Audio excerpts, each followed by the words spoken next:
Back when I looked at League of Legends, I literally had no idea what I was getting into. This was a game that everyone spoke of without explaining what it was all about. Little did I know what I was looking at was a burgeoning new genre, seemingly coined as a MOBA. After looking at League and finding out just how many titles exist within this genre, I decided I was never going to look at another one again. Here's the problem. These are three of the most popular MOBAs out right now. Without having played any of them, at a glance, can you tell me which one is which? This was my problem. There really wasn't much to talk about between each one that would result in me doing what would essentially be another version of the League of Legends review. Okay, before you immolate your keyboards in rage to promote your favorite flavor, you do have to admit that the very core mechanics among each game are quite similar. Yes, there are differences, but are they really vast enough for me to spend another entire episode on when all I'm going to get is complaints about not understanding everything about the game? Hell, I'm probably going to get them just by mentioning them. So then, why am I looking at another MOBA? Because I feel this one does things in a manner that's worth looking at a little bit more closely. This is the MMO Grinder, and it's time to look at SMITE.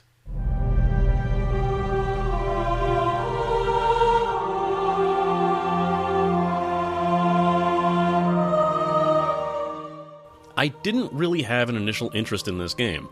All I originally knew about it is that it was a MOBA, and that it was getting a bit of flack as the entire basis of the game was featuring gods from many polytheistic pantheons around the world, like Norse, Egyptian, Greek, and so on. The inclusion of many Hindu gods was a major source of controversy, and not since the inclusion of Bakasura has anything come of it. Granted, there hasn't been any new Hindu gods since Bakasura.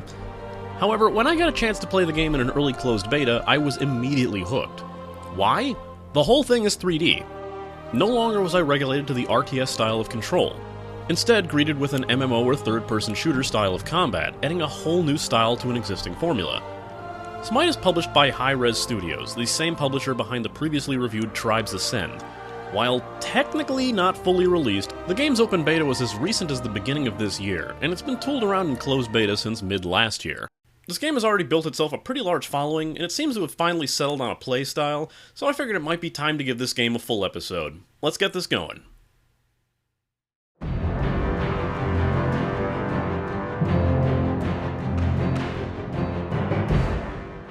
Graphics in this game are pretty good. They've definitely been improving since the game was first playable, giving a lot of tweaks to the arenas and the looks of the character models. A recent addition of Outline not only gives a bit of a cel-shaded look, but also more clearly marks ally and enemies when the player is behind a wall. It was a pretty easy joke to make that hi-rez wasn't exactly making a high-res game, but I think it works very well for the style they're going for, and there's a lot of cool effects in play. Hell, this is one of the only games that does actually clever things with the MOBA standard concept of the recolor skin, but I'll explain that further in the cash shop.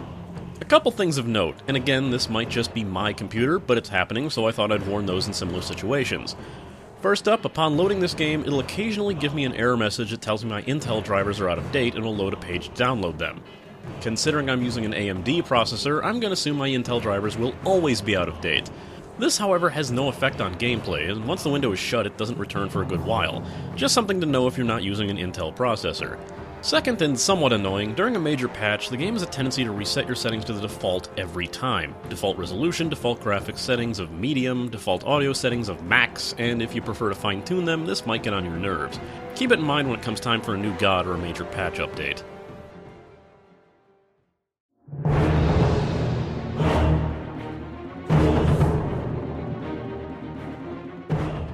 I like the music in this game, but I'll admit it's pretty hard to notice, and more often than not, I'll turn it down a bit. There were a lot of recent musical changes to the game, though, further than the original battle track. Now you'll notice a major change in the track if you push into the enemy base in Conquest mode, or even have your own musical stings for every kill you make or anytime you're killed. There's not much music to go around, though, beyond the regular music of matches, the title theme, and the character selection screen. So yeah, that means it's time to track shuffle again. Sorry about that. Sound works and can get pretty loud depending on what character you're playing as or against. Freya can be fairly obnoxious, screaming with every sword swing when her irradiate skill is active. The tornado skill of Ao Kuang causes a loud whirlwind noise.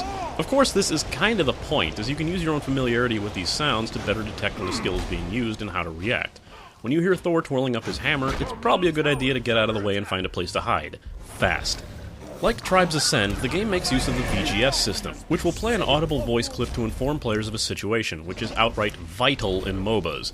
Of course, like Tribes, some players just tend to spam these to annoy other players, but for the most part, it's used to communicate quickly with others, and makes it much easier to announce a lane as MIA than just stopping to type it out. You can also use the system to play a taunt or joke based upon the character you're playing, some of which can be hilariously clever, and others being painfully groan-worthy puns. It's fun to hear who says what, however, especially when a new god is released. Breathe fire? Go back to playing D&D in your mother's basement. Shot to the heart, and I'm to blame, baby. Look into my eyes and find truth. Hey, my eyes are up here. I'm proud of you. You're trying so very hard. Time for your daily dose of vitamin D. Instruction.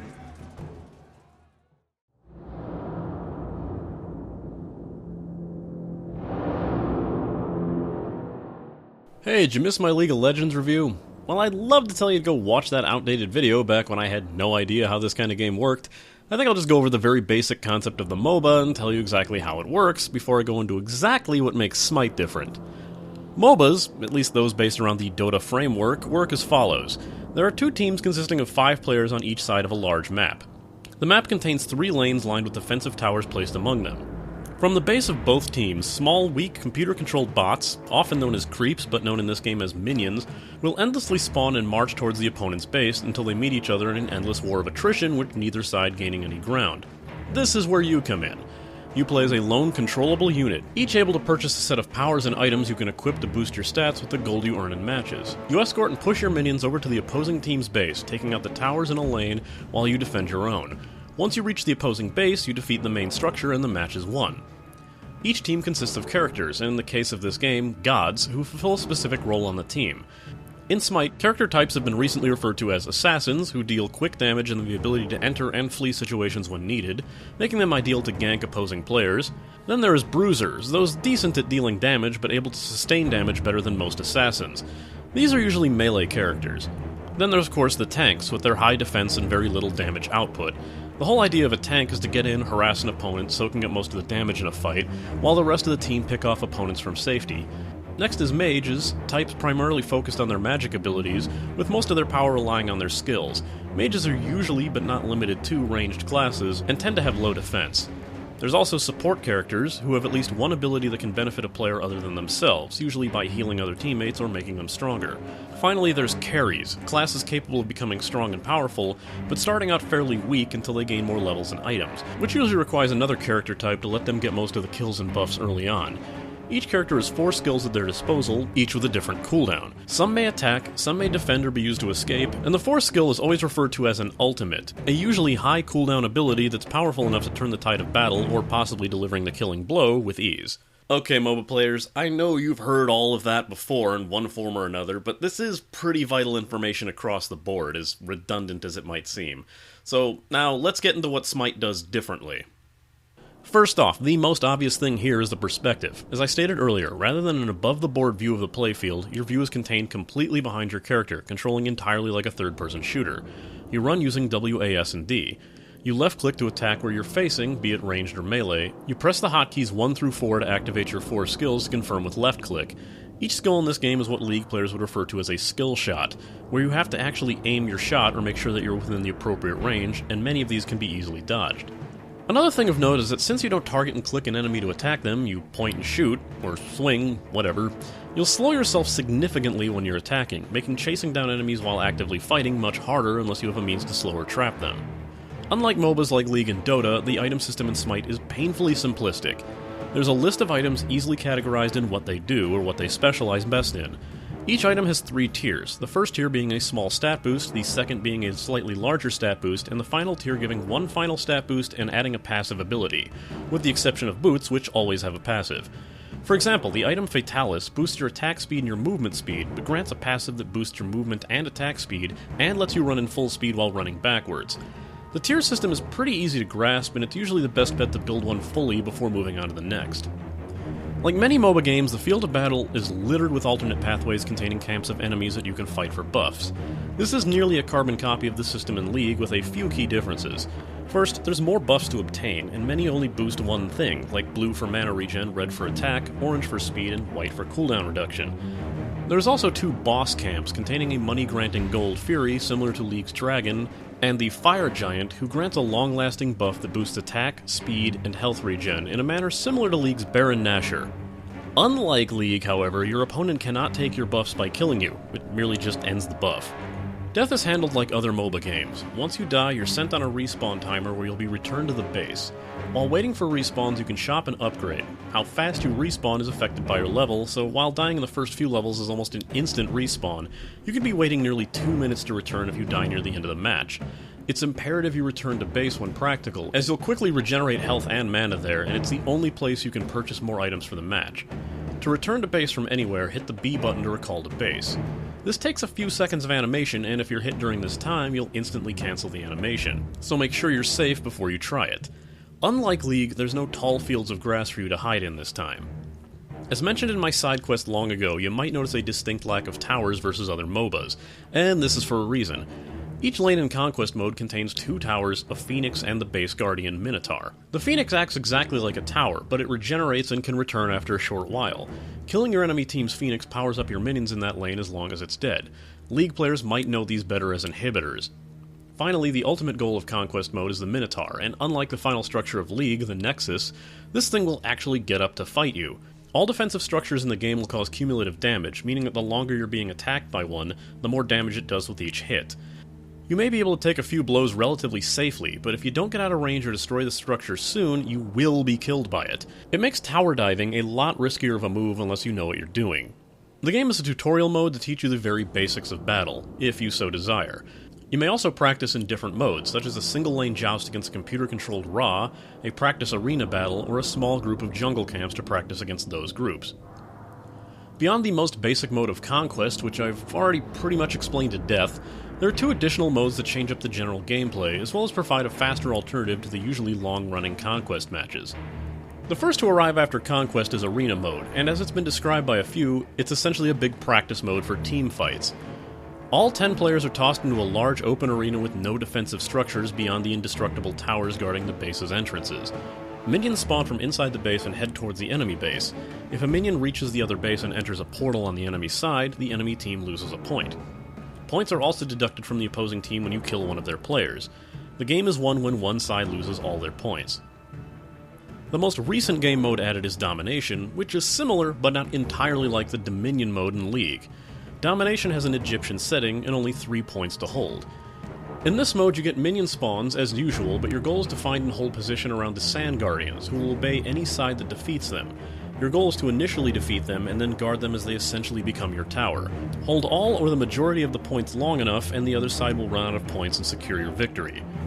You'll gain levels in the game, but they have no effect on your character abilities in-game. They exist solely for matchmaking purposes, so it really doesn't matter if you're facing off against a level 30 as a level 5, it just means that they've been playing the game longer. After the match you can also earn favor, which can be used to purchase new gods and alternate skins, but only the recolor versions. SMITE really had nothing else to spend favor on at the moment, and the rate you gain favor has been heavily slowed down from how fast you earned it back in closed beta. In order to join a match of any sort, click on the Play tab and hit the Join button.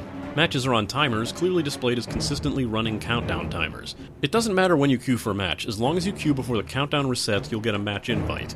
You can choose to decline that invite, but you'll be sent back into the queue. Once you do accept, you'll be penalized for leaving the group. Also, keep an eye out for Match of the Day. It's a specialty match with a specific rule set or condition. Some might grant you all the gold you'll ever need right at the start of the match. Others might force you to play from a small pool of gods, or even have everyone in the match play as one specific god. They can be fun distractions from the normal styles of play, so once you're used to the game, don't be afraid to give these a shot. If there's one constant in MOBAs, it's the players and their, attitudes. Does SMITE fare any better? Well, stay tuned and we'll find out.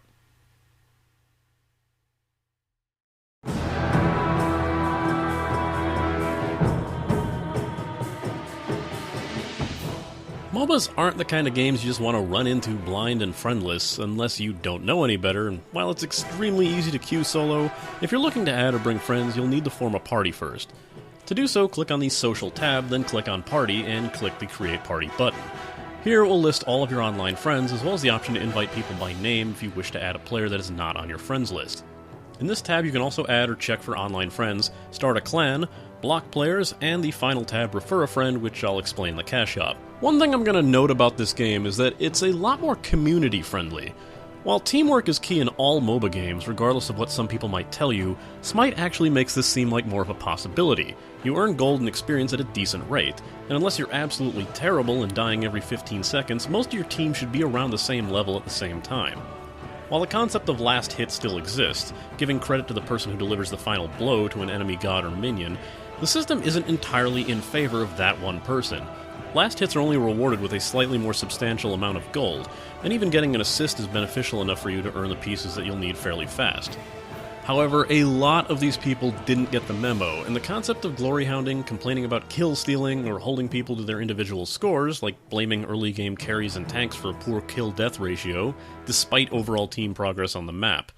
Hell, I've had people threaten to quit the match or spam surrenders just because our kill-death ratio wasn't as good as the opposing team's, and yet we still had all our towers. And I'm pretty sure I'd won most of those matches. I've won matches when the enemy team was playing whack-a-mole with our wounded phoenixes. I've won a match playing as Ao Kuang with a kill-death and assist ratio of 0-0-0. How? Because I defended the hell out of that middle tower. It's all about playing your damn part, not how awesome you're gonna look at the splash screen at the end of the match. The reason you'll be hearing so much complaining from your side, provided you do hear it, is that you can't hear it from the opposing team. Unlike a lot of other team-based games, there's no way to communicate, taunt, the other team during a match. There was a short period of time where it was implemented, but the community did not take kindly to the addition and it was quickly removed. This will not stop the other team from talking to you after the match, and while I've had plenty of legit good game moments and complimenting of playstyles, I can't say these rooms aren't completely devoid of OMFG you all suck noobs, or fellow teammates throwing other teammates under the bus because, well, I was awesome, it's everyone else who sucks. Terminology in SMITE is pretty much exactly the same.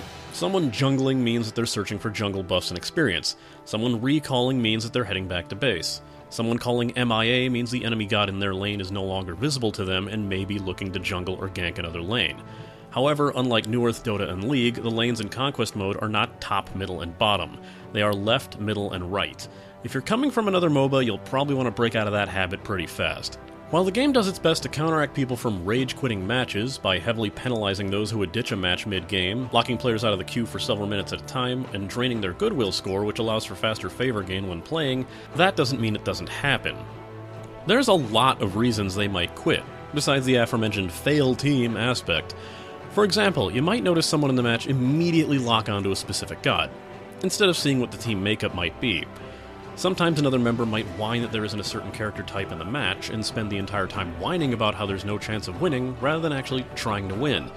Others might try to circumvent the quitting penalty by just choosing not to play, and staying AFK by the base the entire time. Way too many players want to take their ball and go home. Community attitude is just generally odd, considering it's just a real crapshoot. I've been in a lot of matches where the players were polite, decent, and encouraging, then turn around to have a match with an elitist whiner. You may report people for bad behavior, and there's really little else you can do besides hope you'll never see that player again. C'est la vie in the world of the MOBA, unfortunately. I wish I could say that SMITE was different.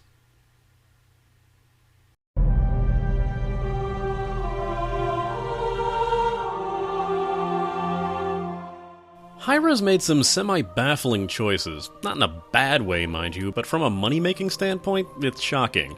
First off, the cash shop currency is gems, and if you get to this review while the game is still in beta, you can get some decent discounts on gems. Gods tend to cost 200 gems per god, which equates to being able to purchase 2 gods with the lowest amount of gems you can buy. Like League, you can also purchase gods with favor, but it takes a lot of effort to earn. Originally, favor was also used for the League-style shrines and offerings system. That was done away with early on, so favor can now only be used to purchase gods, certain skins, and nothing else. An ingenious system I've yet to see in any other game but, well, hi-rez's other title, Tribes Ascend, is the ability to try before you buy with the solo practice mode. When you head into solo practice, all gods in the game will be available to choose from, so you won't be disappointed to find out that Hercules, despite looking cool, has an ult that's about as useful as flinging marshmallows at your opponent's foreheads. Skins, like other MOBA games, are usually just simple alternate looks for your character. There's 3 types of skins available: recolors, standards, and epics. A recolor skin is almost exactly what it says on the tin, same character model, but a different color palette is used. Why I say almost is because hi-rez occasionally gets clever with these. While Ra's Solar Eclipse and Agni's Incinerator skins are pretty lame, Freya's Northern Light skin covers her armor with a constantly color-changing iridescent shine. Hebo's Cascade recolor replaces his entire costume with a flowing water effect. Ao Kuang's Typhoon recolor turns him translucent, and Cupid's Loverboy skin, while only changing him to pink, also changes the hearts he drops into Valentine candy hearts. Recolor skins cost 200 gems or 11,000 favor to purchase. A standard skin will alter the look of the model, and each run for 400 gems. They cannot be purchased with favor. An epic skin is similar to a standard one, but they also change the character's skill effects and voice clips. These run 600 gems a pop, and again cannot be purchased with favor. If you really want the best deal possible for this game, you'll want to go with the Ultimate God Pack. Initially, the pack guaranteed the first 30 gods would be automatically granted to you when they were released, and it was to conclude with the end of the closed beta. At the beta price of $30, it roughly translated to $1 per god, which is a pretty great discount. However, once the release of Poseidon in open beta, hi-rez announced a change to the god pack as well. It now covers every god that will ever be released in the game. This is a pack that unquestionably gets more valuable as the game goes on. However, hi-rez does eventually plan on raising the price of this pack, so if you really want to take advantage of the deal, you'll have to act pretty fast. If you don't like spending money but have a lot of friends, you can also use the Refer a Friend program. Simply use the system to create a link, and any person who signs up for the game is credited to your account. You better believe I'll be providing one myself. Hell, I sent out enough beta keys when this was still closed to the public.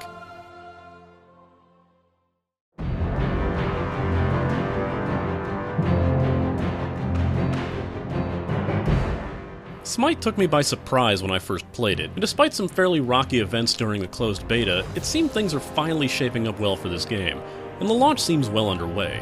I understand why people wouldn't like SMITE as opposed to something like League or Dota, as this is about as simple and newbie-friendly as this genre can get. Well, if you don't count air mech. Still, if you've been intrigued by this new genre, but turned off by its complexity, you might find this a good time like I do. Here's my final rating. This is the simplest to understand MOBA out there, as long as you grasp the basic concept of the gameplay at least. The focus of faster action makes this a more intense and thrilling experience, and the new perspective changes up the gameplay from hovering over a map and field to having to watch your back from sneak attacks, and not having a full view of what your teammates are up to. Also, those interested in mythology and polytheistic pantheons might enjoy this setting and the interesting and occasionally wacky take on these long-standing deities. Since all gods can be unlocked with favor, and a few skins as well, you're not stuck paying for anything vital. But if you want to have a favorite god or few as fast as possible, gems are the way to go. The price of these gods isn't all that atrocious either, allowing you a few with a small investment. However, there is no greater value as of now than the Ultimate God Pack, and if you're willing to drop the current $30 on the game, that will free up a lot of favor for you to spend on recolors. Remember, this price is reported to go up after open beta, so whether or not this will stay a fantastic value remains to be seen. If you dig the game, get it while you can. For those who say League of Legends is nothing more than a dumbed-down version of Dota, then SMITE is nothing more than a dumbed-down version of League of Legends. Builds seem pretty standard across the board, with no real massive creativity available like you'd have in League or Dota, and if you prefer tweaking items and personal stats to get the best possible experience for your personal playstyle, or if you're just looking for the latest strategies in the meta, SMITE is going to feel insultingly childish to you, and have you tossing your hands up in the air in the realization, yes, it is that simple. Of course, this genre's reputation of the absurdly foul-mouthed and overly competitive players remains ever constant, prepared to have a lot of bad matches with a lot of rude, obnoxious teammates and enemy players. Finally, it's still a MOBA, Dota clone, whatever the hell you want to call it.